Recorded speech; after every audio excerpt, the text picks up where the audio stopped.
I told you that extraterrestrial life is not actually here to hurt anybody, but on the contrary, they're here to help us, to liberate us? And what if I told you that if enough people understood that, the world could change overnight? Suppressed technology would no longer be suppressed, and we would have the ability to truly live a life of harmony, peace, and unity beyond just the human race.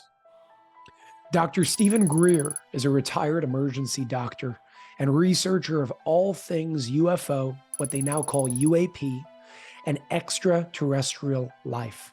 He's produced films like Unacknowledged, Close Encounters of the Fifth Kind, The Cosmic Hoax. He's briefed every president since Clinton on the subject of UFOs, and he's even been offered $2 billion to keep his mouth shut. And the question is, why? What does he know that they don't want the world to know? What's really going on? And today, we get to find out. I bring to you Dr. Stephen Greer, Uncensored.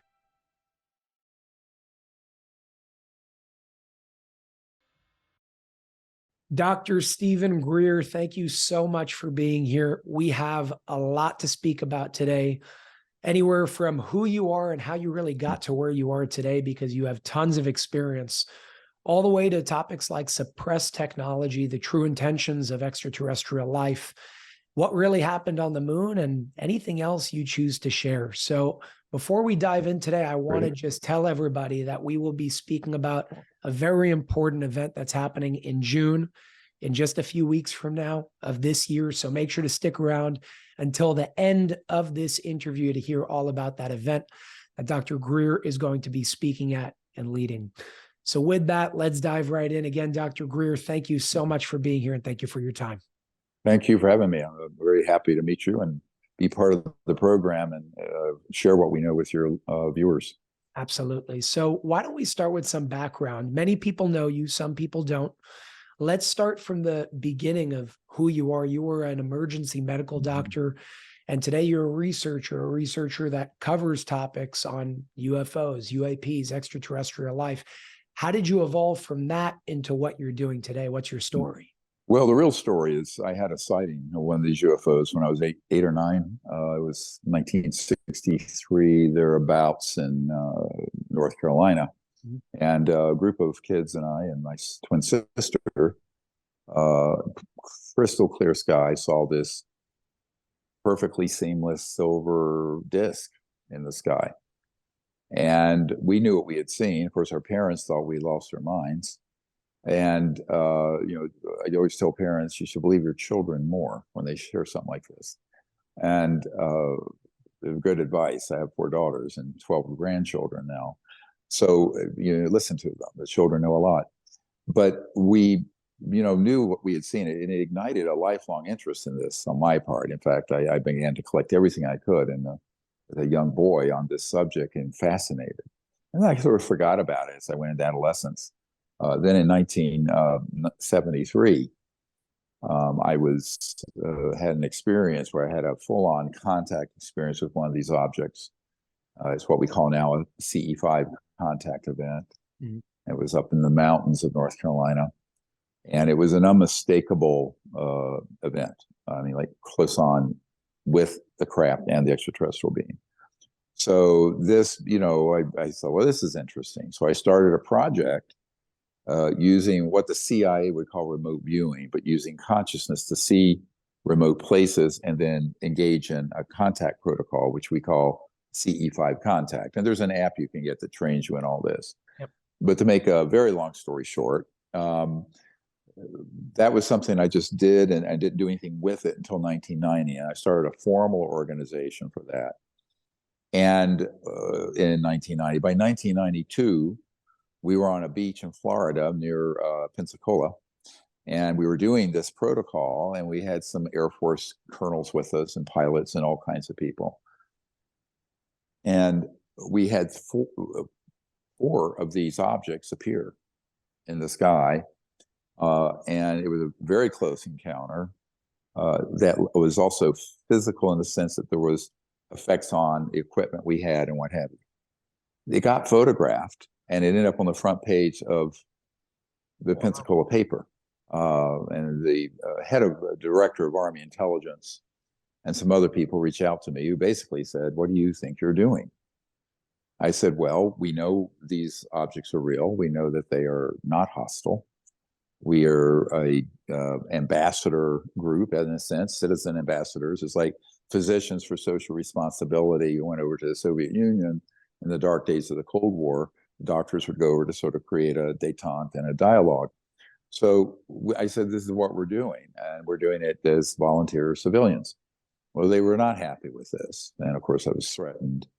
But eventually there were people who found out about it in senior ranks of government. By the time Bill Clinton was president, in 93, when he was sworn in, his folks approached me, and I was asked in December 1993 to brief the director of the CIA.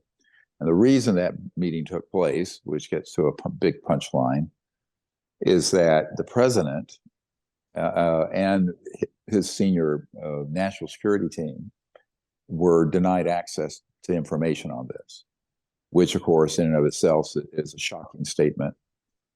It is not a conspiracy theory. It's just a fact that, quite frankly, the president doesn't have, quote, a high enough clearance.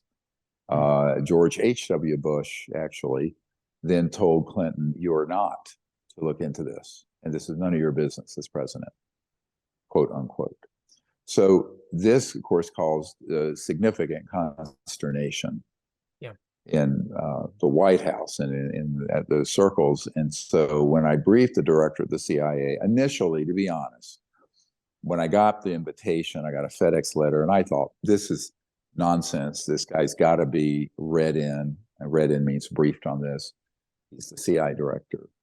And I didn't believe it. I actually thought they were just trying to pick my brain, because I also had connections in the aerospace industry and in the intelligence community who were working this subject.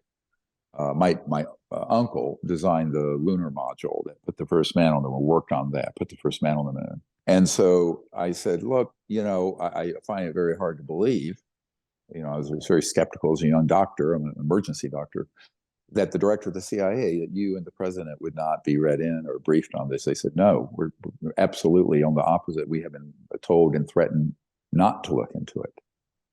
So that's when my life sort of changed, because this is, if you think the gravity of that, you're talking about operations that have used trillions of dollars in taxpayer money that has become an illegal, unsanctioned black project. So much so that presidents and senior members of the Congress are denied access and in times are threatened. So when I realized that was the case, of course, it sort of turned my whole paradigm upside down about how our country worked, how the world worked, and what is behind this. Of course, so the very first question from the CIA director after some introductions were, I know this is true. They knew that the UFOs were real. They knew that some of them were extraterrestrial. What he didn't know is that most of them that people see are ours. And that the big secret here is that the man-made ones, in October 1954, from my folks at the Naval Research Labs who have been in the vault and seen the documentation, is when we mastered, quote unquote, gravity control, electrogravitic, very high voltage systems, electromagnetic field propulsion, so things can float and go up and down. Now, that was a result of research that started in the 1920s and then was potentiated further by our studying extraterrestrial vehicles that we downed and then studied starting in the 40s and 50s. So they didn't realize that. And I said, look, the secret here is the two big pillars of the secrecy on this issue are, number one, it's a science and technology story. But I tell everyone, go look at that, what they call the tic tac that, has been all on 60 Minutes and CBS and CNN, and our Navy jet Hornet F-18 guys. And I've spoken to David Fravor, the pilot, chasing that thing. Look at it. There's no jets. There are no rockets. There's no heat signature. So there's certainly no nuclear power plant on board, because those are hot. Now, what do you have then? Well, you have a device that is an alternative energy and propulsion device. And it turns out that particular object is man-made and we can prove it. The event we're going to do in June in Washington, this will be proven. Oh, Stay wow. tuned. So you're saying that So that was not an indication of extraterrestrial life. That was something that we've created under some sort of secret programs. What is the intention then of using secret programs like that to fly over and make us think that? What does that bring us to? it's a diversion. And so what the purpose of it is to divert people from looking into it and confusing the picture. So most people studying this, and certainly the Senate Intelligence and Armed Services Committee members, don't know that there are both extraterrestrial and the man-made ones. And the man-made ones are coming out of the Lockheed Skunk Works in the high desert of California, out near Palmdale, and Northrop Grumman, my uncle's old company, Raytheon, and a group of other contractors. And these have been studied and worked on for now 75 years. What the public needs to realize, what's at stake here, and the reasons there's such extraordinary secrecy, is because if that was to be disclosed, you would never need to burn another drop of oil or gas or coal or nuclear power or solar panels or windmills. They're all obsolete. This is very advanced physics where you're dealing with what has been quantified as the 0 point or quantum vacuum energy field, which we can get into. It's a bit arcane, but you can visualize that all around you in space, not outer space, just where you're sitting. It's been estimated by physicists that the amount of space inside a coffee mug has enough latent energy from this baseline energy field of space-time to run the entire planet.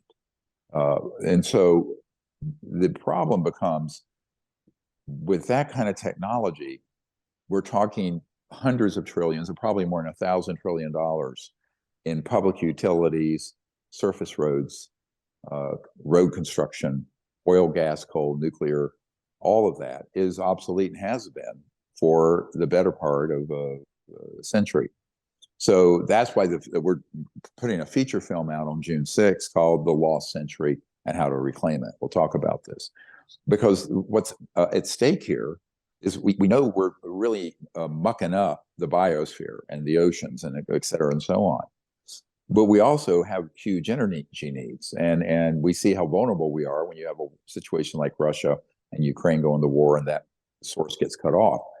So the problem is the policymakers, the news media, and the environmental community are not talking about any viable solution. The windmills and solar panels will never be able to run a planet with 8 billion people. There's not enough battery storage capacity in anyone's imagination to do it. And yet this solution exists. It's in a illegally run project and held by corporate and certain highly compartmented but unsanctioned, let me be clear, illegal black projects that are running it. And we can prove this. We are going to prove this in June. The reason this is so important is that the solutions everyone's looking for the environment, energy independence, and all these things, they exist already. But there are very powerful interests, you can imagine, who don't want it out. So in a sense, they view the solution worse than the problem because it would be the ultimate, quote, disruptive technology. Now, this has been a problem for actually before the 40s and so-called Roswell. Everybody knows, most people know that Nikola Tesla had some very interesting and exotic ways of getting energy from the environment. JP Morgan told him, if I can't put a meter on it, it's not going to come out. And we actually have a document that's going to be in this new documentary, The Lost Century, that's going to show the Department of Defense demanding that J. Edgar Hoover and the FBI turn over all the secret papers they seized from Nikola Tesla when he died. So this becomes then a very big story for society and the environment and policymakers in Washington, not politics per se, because it is a totally non-partisan issue for policymakers.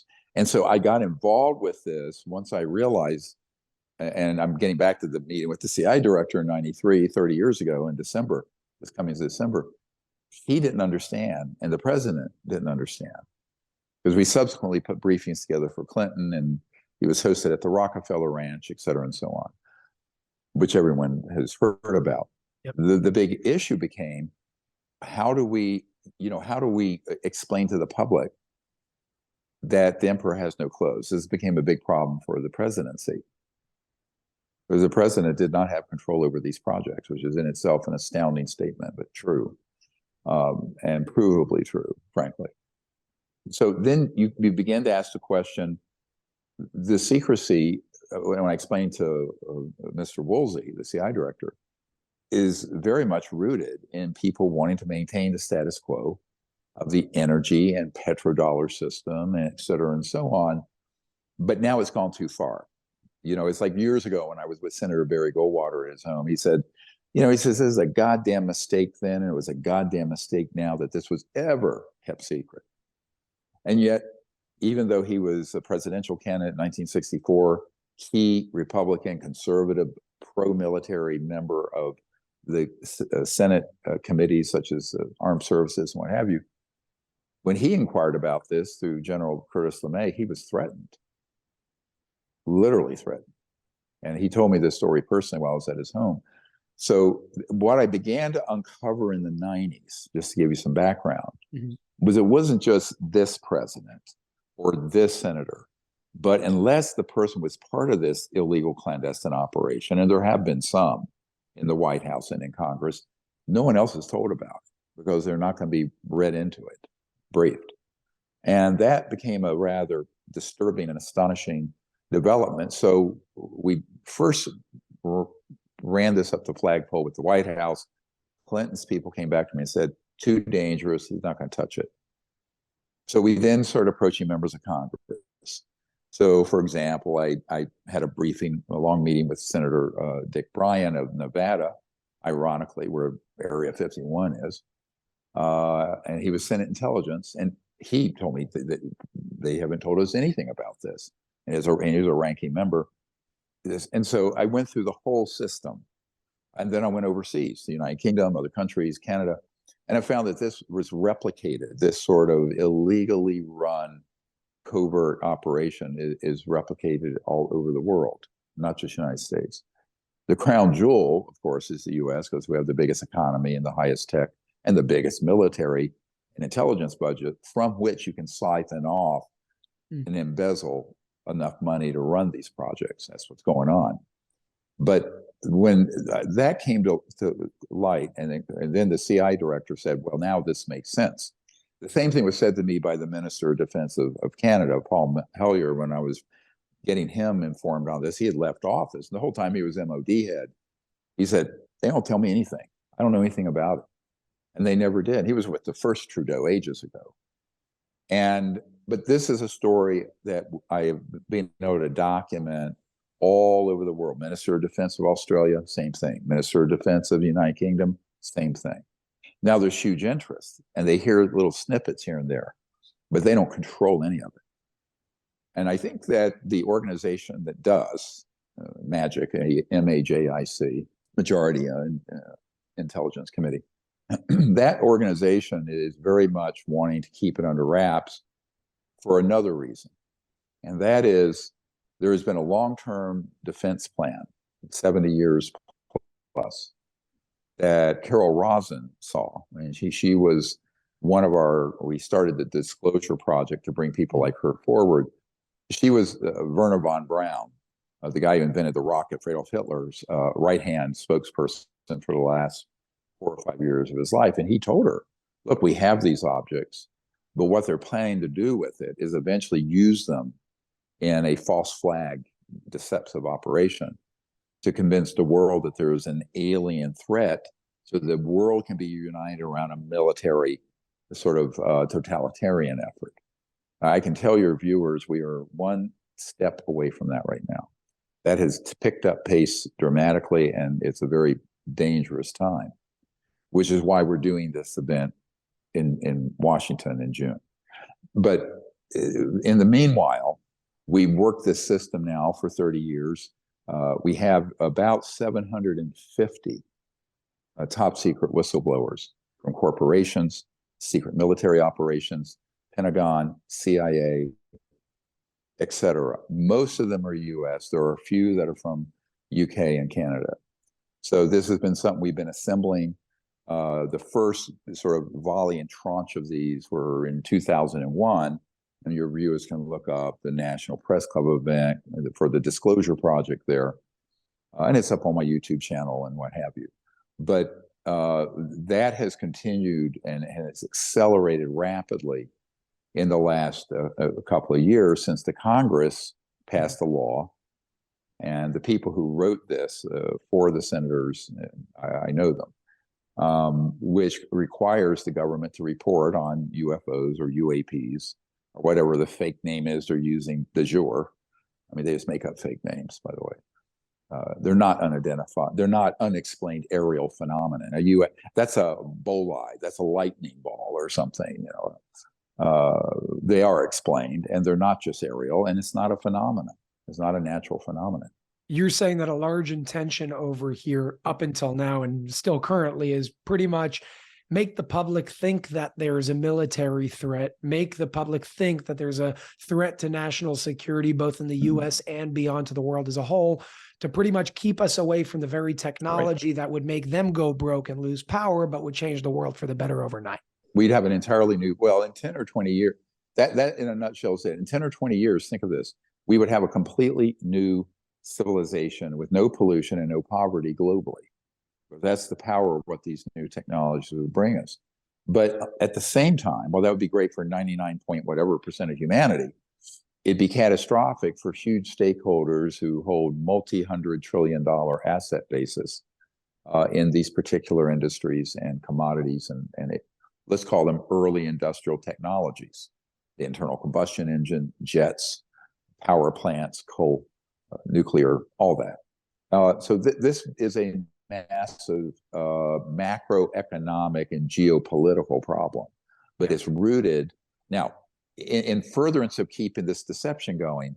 They fake all kinds of nonsense. So I'd say 90+% of everything you see on the UFO issue, if you just sort of Google the subject, is, I hate to say this, just completely rubbish pulled out of thin air or deliberately placed false disinformation. And there are masters of disinformation running amok right now, spreading this sort of misdirects to the public and to the media, and unfortunately to the White House and the Congress. My group is trying to correct that, and we are correcting it. But it's a very uphill struggle because we're obviously on the side of this being disclosed, moreover, of it being demilitarized, and that there being a scientific and diplomatic approach to these extraterrestrial visitors, which are undoubtedly, many of them are. And we have also, from running our own ambassador team around the world, now consisting of a few million people doing this, CE5 contact, we have discovered that none of them are hostile, but the way they're portrayed in the media and the UFO culture and on the internet and everywhere in Hollywood is that they're here as a threat. Interestingly, I always tell people, don't take my word for it. We have a letter written from one of the early directors of the CIA, one of the very first ones. CIA was formed in 1947. There was one director for a couple months, and then there was this other one, Admiral Roscoe Hillenkoetter. And he wrote to the New York Times after Eisenhower gave his speech, "Beware the military-industrial complex." And the reason he gave that speech is because he had been betrayed by this illegal group of sociopaths. And the CIA director said, and I quote, "The secrecy surrounding UFOs is a threat to the national security." He did not say the UFOs were. The secrecy is a threat. So the only true part of what many people are saying in the media about it being a national security threat is that the threat is not off planet. It's a unchecked, very powerful organization with technologies that are thousands of years beyond a B-2 stealth fighter that have the intent to present a false alien threat that does not exist, and by doing so could manipulate world affairs. I got to ask you a question on that topic, where you're stating a very big claim that I happen to agree with, where you're stating very clearly these entities, these beings are not hostile. We have not seen them to be hostile. No. They're here for good purpose. They're not here to hurt, and they're not here to take over, kill you, and be evil. Anytime I share that, and my logic is very simple, without all the experiences that you've had, because you have a lot, my logic is if they have the technology to surpass and defy the laws of physics, that means that they have to have some sort of spiritual orientation to their understanding and awareness. Otherwise, they wouldn't have reached that. And if they've reached that level of technology and haven't wiped themselves out, then they must be positively polarized as opposed to negatively polarized. What's your response to the individuals who say, well, what about the reptilians? It's the biggest one that I get all the time. Well, of course. I mean, there's a lot of mythology about all of this. The Greys, reptilians, is actually interstellar racism. The truth is, and where these folks are correct, and this is what I'm about to say, very disturbing. We have acquired documentation and firsthand military whistleblower testimony of a clandestine project that simulates alien encounters by engaging in abductions, mutilations, and really scary events. Now, this is weirder and crazier than science fiction. It is true. I will remind people that one of the preeminent people in this field back that was actually featured in Close Encounters of the Third Kind by Steven Spielberg is Jacques Vallée, and he wrote in his book in 1992 that he has a document, and he puts an entry, a log entry of this, where he has a CIA document, not declassified, that explains and describes the program the CIA had in Brazil and Argentina, abducting people in various parts of those countries for their, quote, psychological warfare value, and simulating alien attacks and abductions. So you have to be very careful at what's out there, because what's called stagecraft in the intelligence community, the ability to stage an event like this, you're dealing with the following: technologies that have been studied and reverse engineered from extraterrestrial vehicles, combined with certain kinds of electronics, everybody's sort of directional energy weapons and the Havana syndrome, but much more advanced, certain chemical substances and craft that look absolutely like an alien or an ET craft, but they're man-made. Those have been deployed and have victimized people. So I have great compassion for people who have been victimized by abductions and these sort of terrifying encounters. The problem is that they have nothing to do with actual interstellar extraterrestrial civilizations. But it's so well done that it's convincing to the untrained observer or the casual observer. So this is another big part of the vulnerability of this secrecy that's gotten out of hand over the last 75 years, since the mid-40s. And that is, you have folks who have this kind of technology not being overseen by the public, the media, or the government, who have deployed those technologies in a psychological warfare campaign. Now, people say, well, when did this false flag start? I said 1953.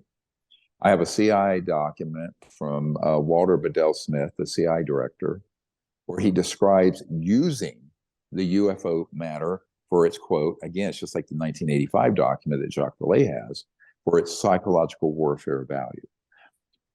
Now, what does that mean, psychological warfare? It means the ability to, in a sense, propaganda and brainwash the public on a certain belief and narrative, so that when they do, if and when they do, right now it's not if, it's when, unless we do an intervention officially from the US government, stage a hoaxed attack on the planet using man-made UFOs, then the public has already been triggered through this propaganda over the last 70 years, right? 53 to 2023, or 80. And that, what that has, or 70. what that has done, it has caused people to have this almost Pavlovian instant reaction to anything UFO and alien to be a threat. And that was done deliberately. I mean, when Carol Rosin saw this long-term 70-year defense plan, it included at the kind of the trump card to be played was the threat from outer space.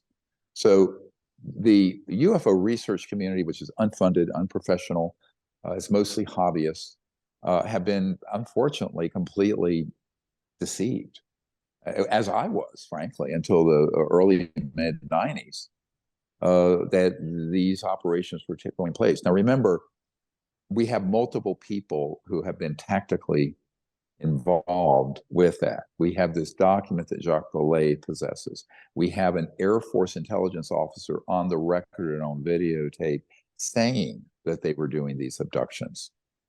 And so you have to then be very careful that you don't stumble into another war based on false information. Let's not forget, not that long ago, we blundered into Iraq after 9/11 because Mr. Cheney made Colin Powell go up to the UN with vials of scary looking substances saying that Saddam Hussein had weapons of mass destruction when he did not.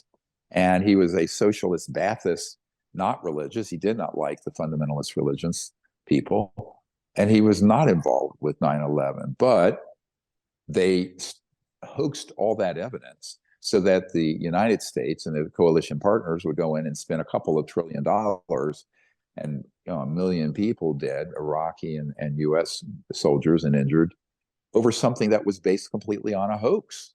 So now that's a matter of history. You can go look this up. I mean, Colin Powell's chief of staff has come forward and said this was the biggest blunder in their career. Wow. But we have to be careful that that doesn't happen again.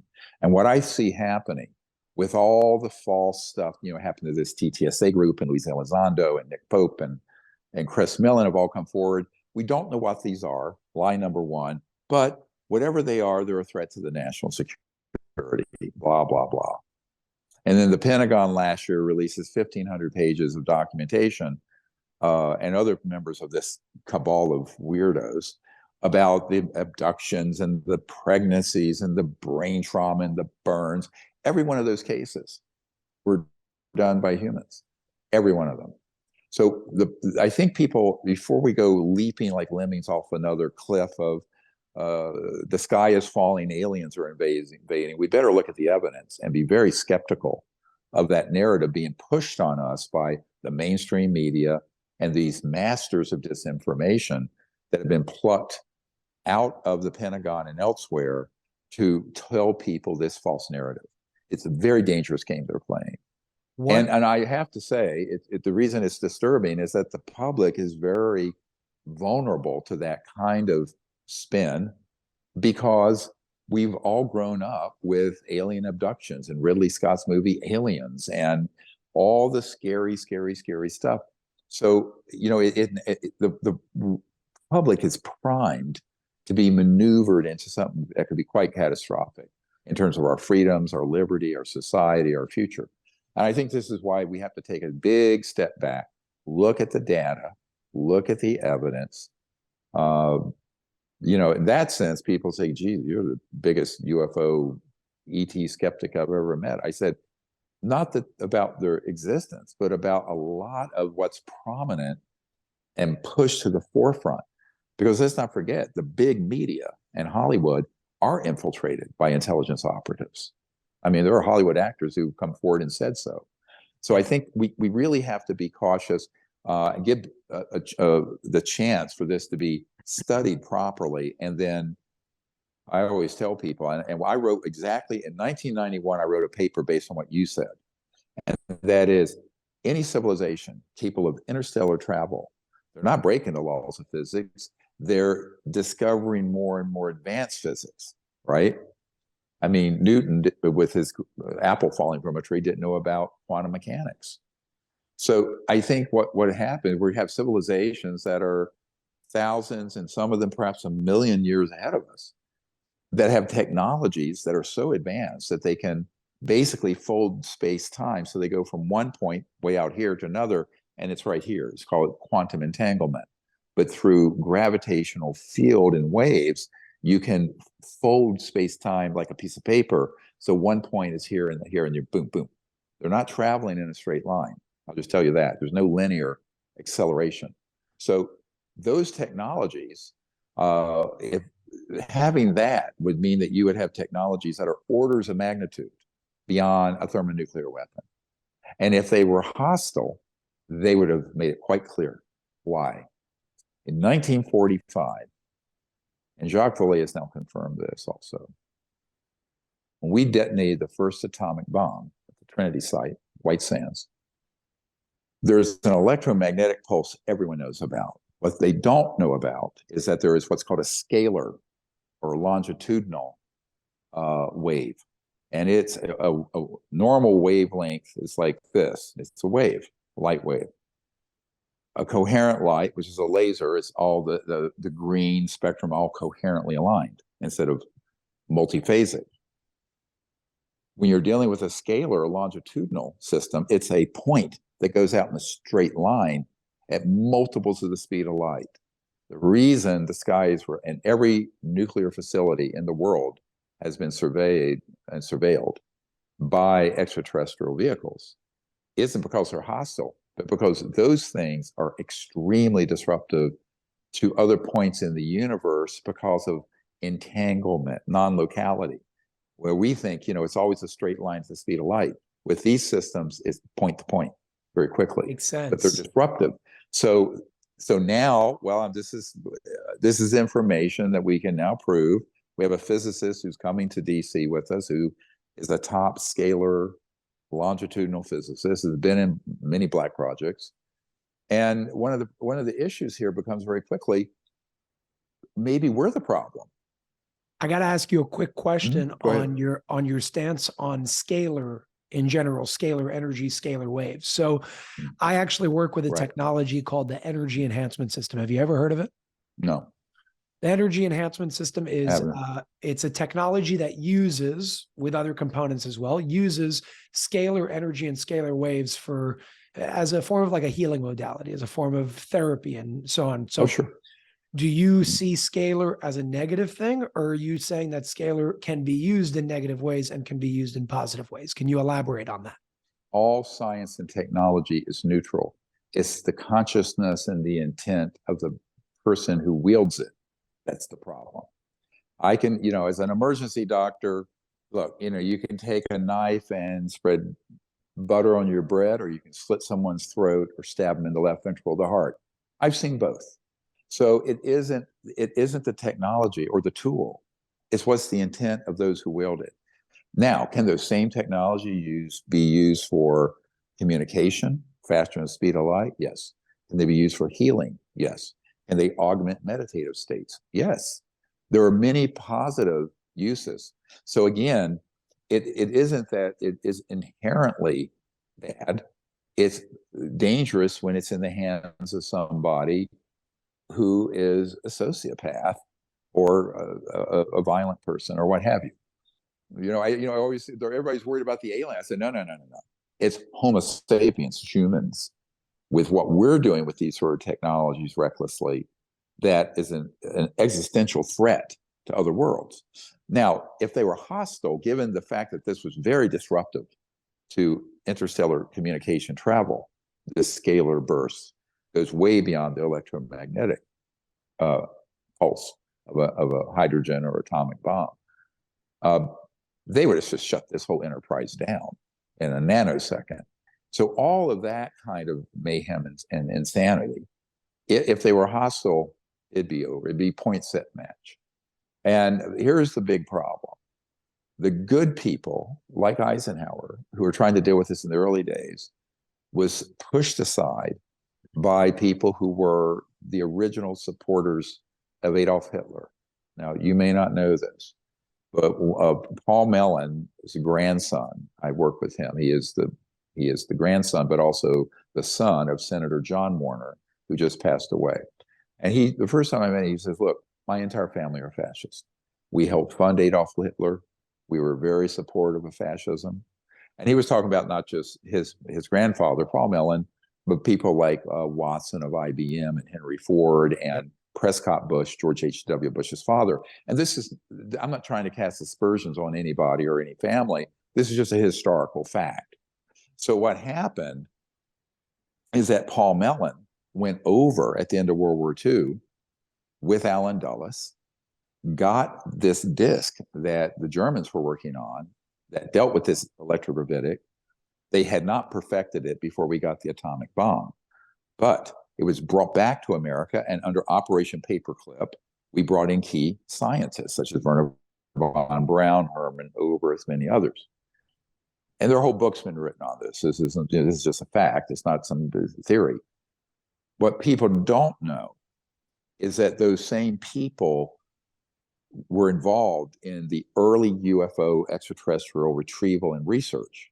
And they were, at their core, fascist in their ideology. And fascism actually is the collusion at the big, powerful economic and industrial interests being colluding with government against the interests of the people, but in their own interests. That is the original definition of industrial fascism, right? Now the word is thrown around, and anyone you disagree with is a fascist. But I'm trying to give people a little history here, which, of course, forget the facts in history or science. You know, everybody just wants to be opinionated. But that's the truth. And so what happened is that the fascist sympathizers and big industrialists circled their limousines on this issue in the 40s and 50s. And basically, by the late 50s, Eisenhower had completely lost control of the project. We know this for a fact. I have a man who worked in the White House, military, Army Signal Corps communications with Eisenhower, who is one of our witnesses who testifies to this directly. So this little historical bit is very important, because that's when the whole enterprise, even though it was highly classified in the 40s and 50s, went into from a black project that was very classified to an illegal, unconstitutional, unsanctioned project. And so since 1956-7, this thing went completely off the rails. Now we need to correct that, because it's very dangerous for a group to have that kind of power. And now, luckily, through years and decades of a lot of us working to get this done, there was just passed the bill in December, right before Christmas. The Congress passed it, the president signed it, allowing a pathway for these whistleblowers to come forward. And I'm now in the process of bringing a whole new generation and tranche of these whistleblowers forward, which you will see in June in Washington. Now, this is a complex story. There is an office set up at the Pentagon called AARO, A-A-R-O. It's sort of a group of people who know nothing about the subject, and they don't have the clearances. There's another group in the government that manage the black budget and manage the three-letter agencies, who we are now providing all our archive and actual intelligence to. And over the last year and a half, they've been able to get in those systems, although there's been some problems, significant problems, as you can imagine. I'm not going to say much more than that. It's dangerous. But now we have a lot of people coming forward. I was on Navy SEAL Sean Ryan's podcast, and he has millions of military people, and then there's a singer, a rapper named Chris Brown, who loves what we're doing. He dropped the link, and boom, suddenly we had 60 new top secret military and intelligence witnesses in the last 2 months. So we're now in the process of organizing them to bring them to Washington. Some of them, most of them, do not want to be known publicly. They're not going to be at the National Press Club, but they will go into the SCIF, the Secure Compartmented Information Facility, and give their information to people who now are hot on the trail of this cover-up and secrecy. So that is an enormous, in my 33 years of doing this, I've never seen a development like this. So that's very good news, as long as it doesn't get derailed and hijacked by these powerful interests. Now that's my caveat. It's not I'm trying to throw a wet blanket on anyone's enthusiasm, but I've been riding this wild horse for 33 years. So what I tell people is that, it ain't over till it's over. And we just have to do the best we can. Remember, everything we're doing, and now I'm going to say something here, is very outrageous. Outrageous. My organization, our group, has more intelligence, information, location of bases, bona fide top secret sources and methods than the entire legal United States government has. Much more, 100 times more. That's all being organized in a 5 to 10 terabyte archive. And we need funding, we need support, we need tech support, but that's being handed over. A lot of it's already been handed over, and it's in a SCIF in a vault. Now, what needs to happen is that they have to stand up an investigation to run this to ground. Because our organization, I don't have an officer staff, we're all volunteers. Contrary to people's fantastical rumors, the good doctor gave up $600,000 a year to do this for nothing. But the people who we're working with are very dedicated, volunteers and everyone who works on this. We have dozens of people all over the world. And all of these courageous men and women that have come forward and are coming forward, some of them know that lethal force has been used. But we now have a system in place to protect them physically and protect them legally, including their pensions. Because remember, a lot of them have signed a non-disclosure agreement, and it says, you talk about this, you lose your pensions, you'll go to prison, you'll be tried for whatever. And now the law that was passed a couple of months ago in December 2022 gives a sanctioned legal pathway for them to come forward. So I'm going to speak to all your viewers and say, if anyone of you are or know someone who is or has been someone at a facility, even if it was a small incidental encounter with this, you need to contact us at our website, SiriusDisclosure.com, SIRIUS disclosure.com. So now to play the devil's advocate card, because I think that's important on topics like this, let's go to this question. If we know that there are people in power doing things to try and stop us from reaching that technology for the purposes that you spoke of, then why aren't extraterrestrials doing anything directly about it? Because the common person will come and say, well, they can land here and show us without us doing all this work. So what's your response to something like that? First of all, something that advanced, I don't think the top scientists at MIT, Caltech, Harvard, or wherever would know what to do with it. It took a long time to reverse engineer that. Secondly, if they were to do something like that and intervene, they would be breaking a very important rule. And that is, if you were to do that, then the civilization that you intervene with is not learning what it needs to learn to become a functional, global, peaceful civilization.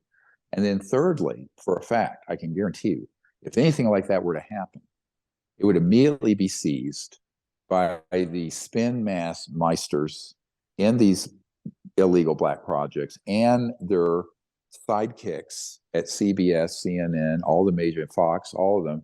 We are under alien invasion. So anything that frontal, absolutely. Look what happened to my Disclosure Project witnesses.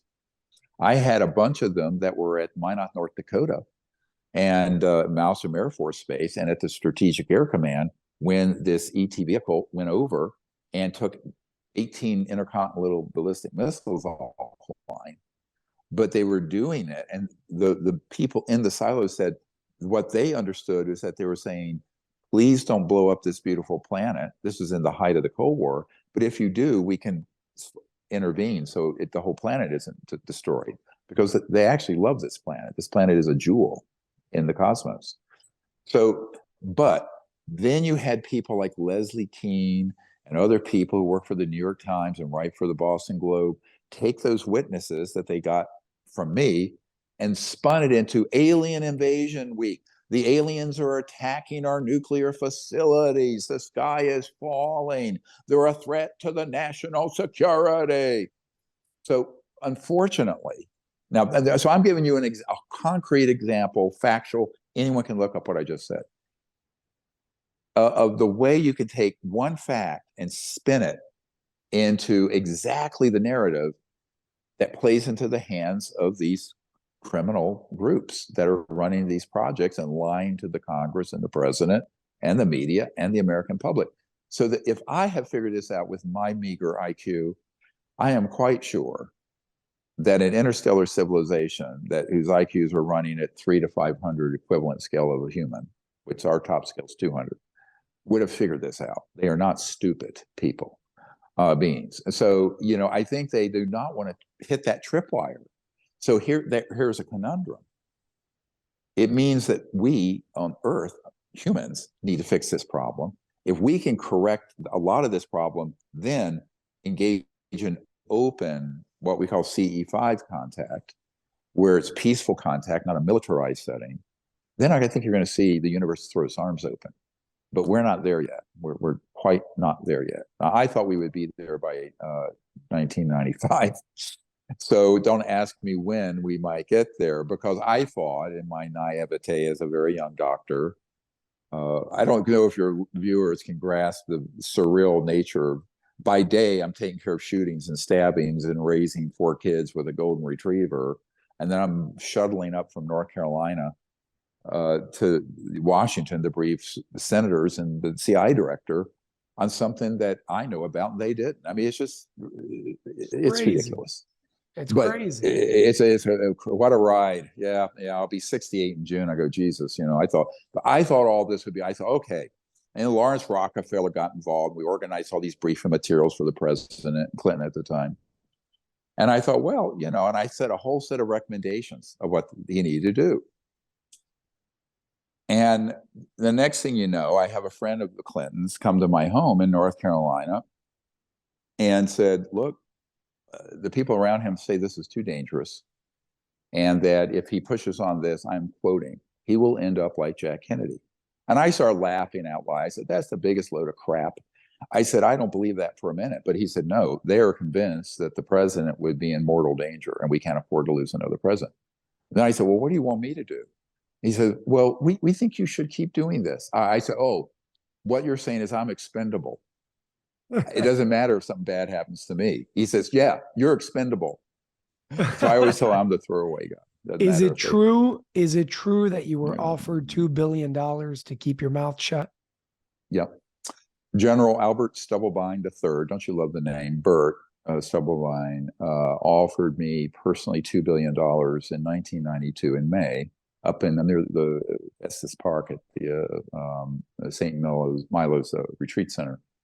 And we were having a gathering of all the UFO researchers from around the world. He had, of course, found out about what we had done to break let's call it the code, how to make contact with these civilizations. And he saw us as a threat. And so he offered me $2 billion. And it was a serious offer. It was going to come from ill-gotten gains from the collapse of the Soviet Union and certain countries in Eastern Europe that they were able to go in and seize enormous amount of assets. And he was going to give me access and control over all those assets. And when I said no, he went to my wife. My wife is like, epitomizes noblesse oblige, a nice Jewish doctor's daughter from New Jersey. And he goes and tries to say, oh, we so much want your husband on this committee and on the board. And he was describing these like crests, like you have a family crest. And of course, she goes, oh, he was so nice. I said, devil speak with forked tongue. So they were trying to neutralize me. Now, we're laughing. But one of the things I learned is that I met with a man the following year, 93. And it was right before I was going to brief the CI director. And he said, look, we have provided at least $10 million at least minimum $10 million to over 10,000 people to secure their cooperation with this project. And it was another pitch. Yeah. So you're talking corruption and criminal activity on a scale, forget the drug cartels. We're talking to the people who actually make those markets. So it's a very, very complex problem. And I hope the Congress and the White House can untangle it now that we're providing them with all the detailed actual intelligence they need. It's really about the courage and the stick-with-itness to do it and the intent. We'll see. Wow. Before we speak about your big event coming up in a few weeks, I have a few more questions for you, and then we could sum this whole thing up because I also want to be conscious of your time. Question number one is, right. You keep mentioning that back in 1954, October of 1954, we successfully reverse engineered and created technology that's so-called anti-gravitational, propulsion of some sort. My question for you is, being that you're saying, and I agree with you on this one completely, that these races, these beings are highly advanced, do you believe that we truly have the means to reverse engineer it completely? Meaning, do you think it's only a physical phenomenon, or do you think that there are spiritual components that are involved with the operation of these crafts? So the top engineers I've met with are really not conversant in the science of consciousness and that aspect of non-locality. They're familiar with the physics of travel, propulsion, time, space, entanglement, but they're not. Now, there is a division of this clandestine group that has studied the devices that are extraterrestrial communication systems. And one of the first things I had to explain to the wife of the CI director, because she was a scientist, she was the chief operating officer of the National Academy of Sciences, was that the communication cannot be linear at the speed of light, because if your planet is 2 million light years away, it would take 2 million years to get a signal there at the speed of light, like your cell phone, this. So we began to talk about not just scalar, but also very advanced systems that are what I call consciousness technology interface systems. Now, Elon Musk and other people are trying to work on that with Neuralink, but we're talking very advanced systems where, like, I'm looking at this device, I think to it, there's no wires, and it does. So it actually is interfacing with the conscious field and the quanta of thought. So that is what interstellar civilizations have, which is the foundation of the CE5 contact protocols. It's actually based in very specific science, although people think it's bunk, because it deals with consciousness and meditation and thought.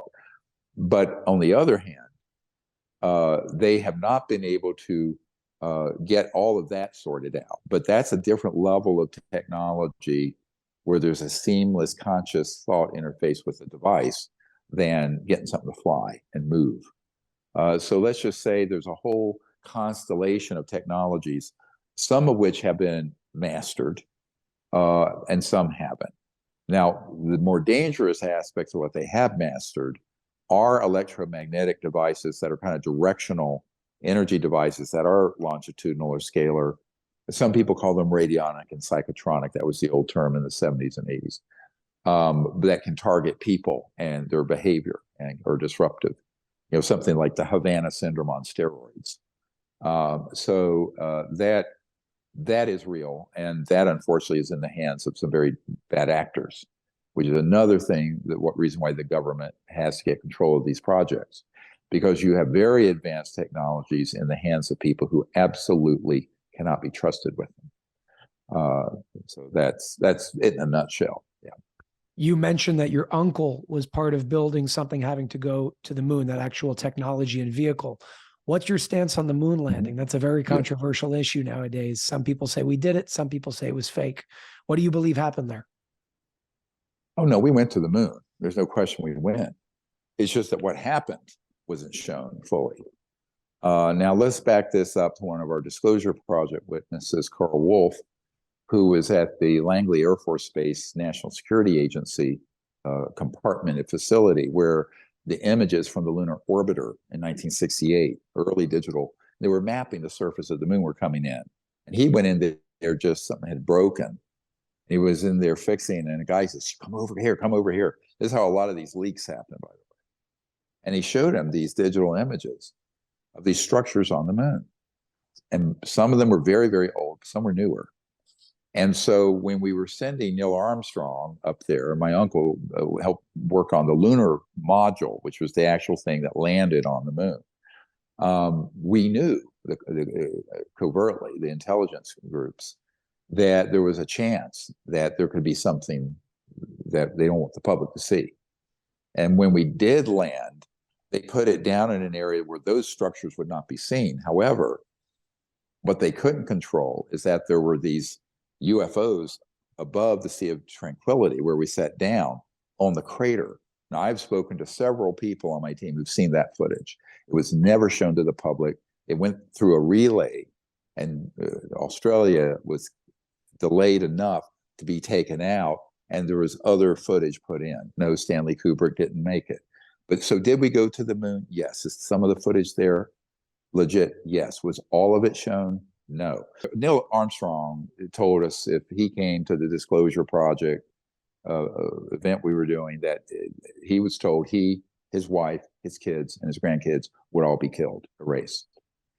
Buzz Aldrin had a very hard time emotionally with this, but his sister has told me everything you said about this is true, but it's not my place to out my brother, Buzz Aldrin, the second man to walk on the moon. That came down right after Neil Armstrong. So I don't have a stance, I have the facts. So I deal with specific intelligence and informations and sources and methods. Now, do I have that footage? No, I'd like to get it, but I doubt that will ever happen. Remember, even something less explosive than that, when our Disclosure Project witness, Gordon Cooper, when his team filmed out here in California at Edwards on a dry lake bed, a UFO that landed in, what was it, 56 or 7. And he saw the movie footage for it. He took it, put it in a canister, put it on a general's plane, flew it to Washington. And so some years ago, he and I were giving a presentation to a judicial group in DC, not a UFO group. And he pulled me aside and he said, well, the Secretary of Defense, William Cohen, had contacted me and asked for all the details of that so he could get it and see this footage. And he said he got back to me and said, as the Secretary of Defense, he couldn't access it. It was in another black, now of course, SecDef, CID, they're read into normal black projects all the time, as is the president and the key select members of Congress. But this, the Secretary of Defense couldn't access, even with all the details that Gordon Cooper had about it, where it went, who had it, da-da-da. So what I tell people is, where the heck is this stuff? Well, we know it's being held by an unsanctioned, illegal, secret government. It's like a government. It's like when Senator Inouye said, there exists a shadowy secret government with its own Air Force, its own Navy, its own funding mechanism that's above the law and free from the law itself. Go look at that clip. He knew what he was talking about, this senator. So that's what you're dealing with. And this has been the case since the late Eisenhower presidency. And now people understand why he said, beware the military-industrial complex. He was pro-military, but he's on military-industrial, the unchecked power of this kind of group, cabal of folks that had basically pushed him aside. Now, that's been the situation, except for certain people who have been read in. And those are the people who are there to be sure it stays secret. For example, George H.W. Bush, key member of that committee. Dick Cheney is. Admiral Bobby Ray Inman, definitely. Have there been senators? Yes, the Senator John Warner was read in, but at a very, very minor level. But he was there to do what he was told to do. His son has told me this. He's like a Dudley Do-Right. Yes, sir. You know, that kind of thing. So that's the truth. All this are just based on facts and research. There have been videos shown of producers from Hollywood saying, I had a studio during that time to fake the moon landing. Do you think it's possible that they set up a form of backup studio to revert to on video in case they ran into something that they didn't want to show on the moon? Do you think that's a possibility?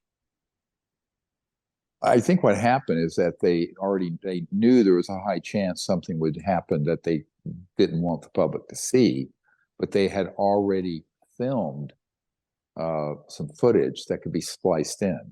I don't think it wouldn't have been done in real time. It would have already been prepared because, as I said, in '68, they already knew that there were some things up there. Now, the main folks at Northrop at that time, like the people in the conventional space program, let's call it, for NASA and the contractors, they're not read into that. So the other problem is people have these grandiose ideas that, oh, you work for Northrop, you know everything. Well, come on.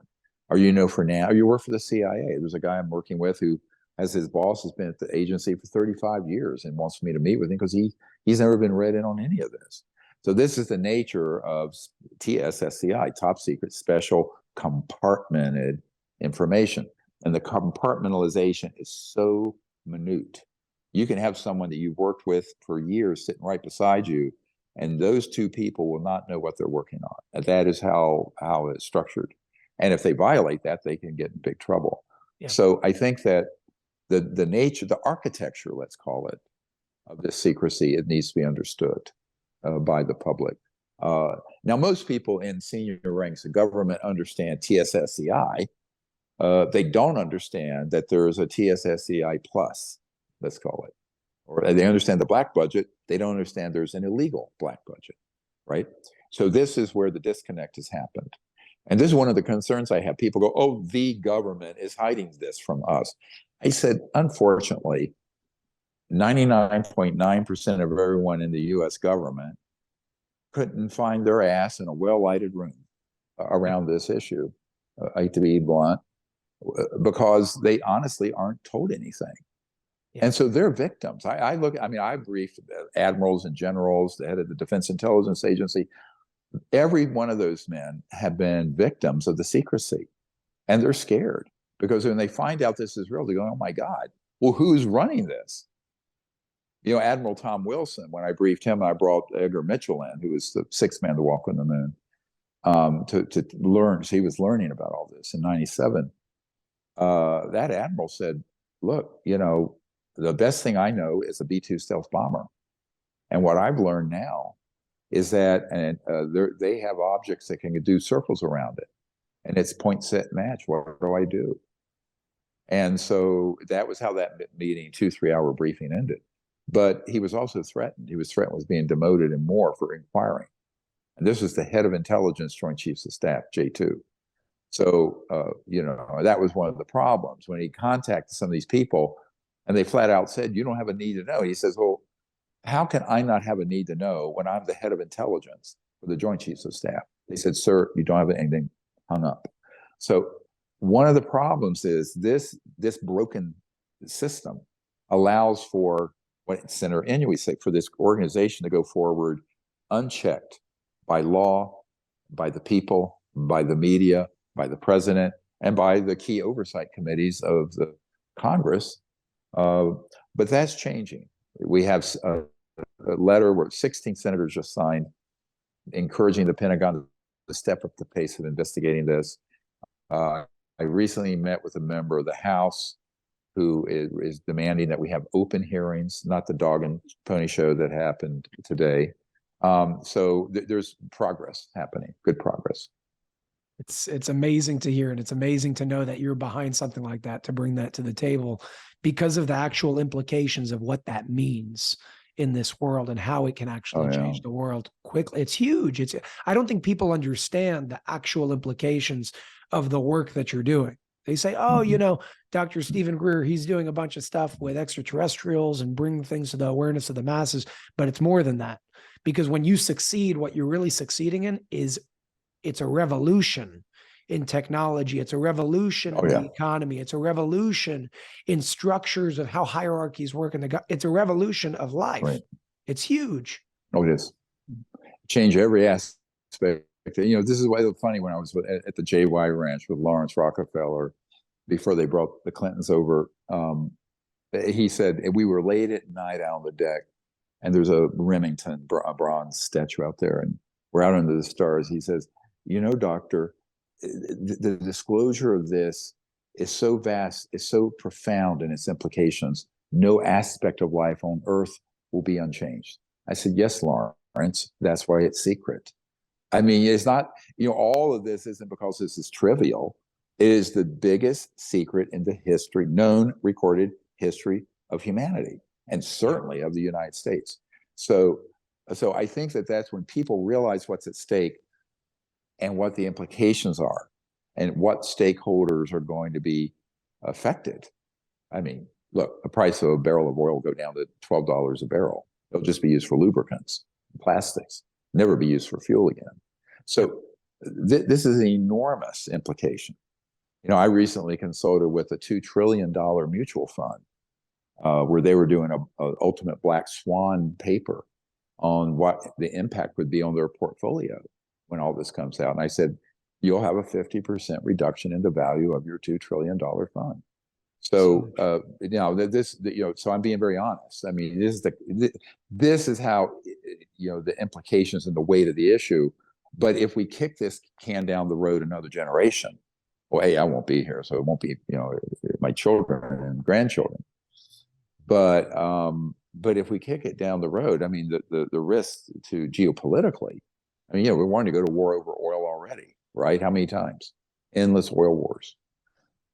Middle East, Russia, Ukraine. Look at the oil politics.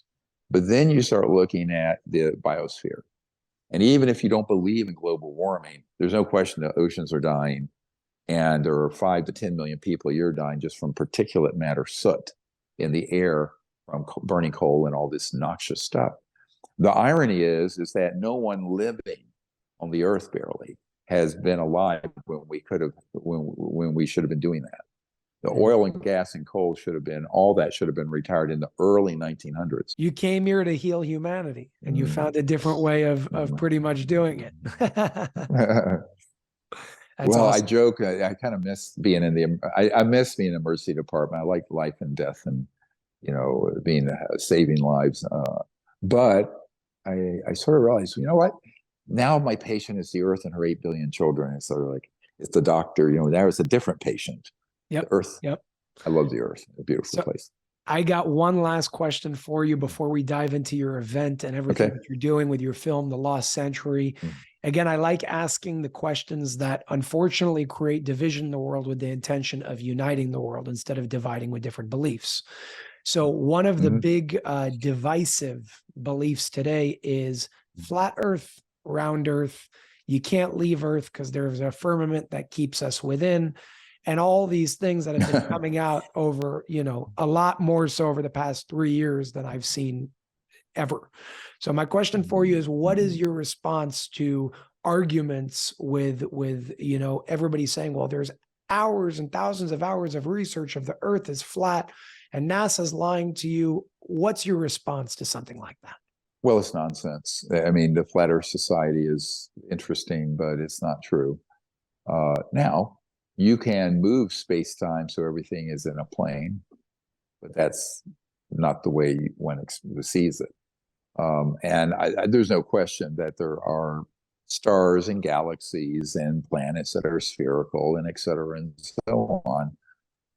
And the idea that you can't leave the Earth is also ludicrous, or come into the Earth. I mean, where did these 5,000-year-old carbon-dated cave drawings of ETs and the UFOs, just like the ones we see now, come from? They weren't hoax, they're real. The artwork that's from the 1400s of Mary holding Jesus with a star symbol, and above her left shoulder, classic, is exactly like a modern UFO with the light coming down with people underneath of it going like this, reaching upward. So the universe, there's no point trying to argue with it. I mean, it's like talking to someone who thinks the Earth is 6,000 years old and that we rode dinosaurs bareback, and that there's a whole museum in Kentucky on this.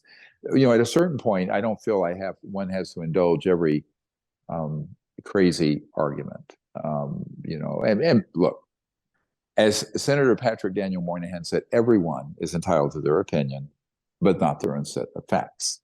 So now, of course, we live in an age of anyone makes any fact they want to and say it's a fact when it isn't. But nevertheless, there are facts and there are data points and there is science and there is research and evidence. And I think, that we have to while we have to be very open-minded, we don't have to be so open-minded our brains fall out on the floor. I mean, 100%. I like how you ended that just now, because it's coming from this place of, I think we're living in an age of extreme paranoia, where now, because we've seen a lot of lies exposed, everything is a lie. Right. And, I mean, to me, it's very simple. You can use a telescope and see that everything around you is a sphere. You could see everything in the macro and the micro as a sphere. Why wouldn't we be one? Exactly.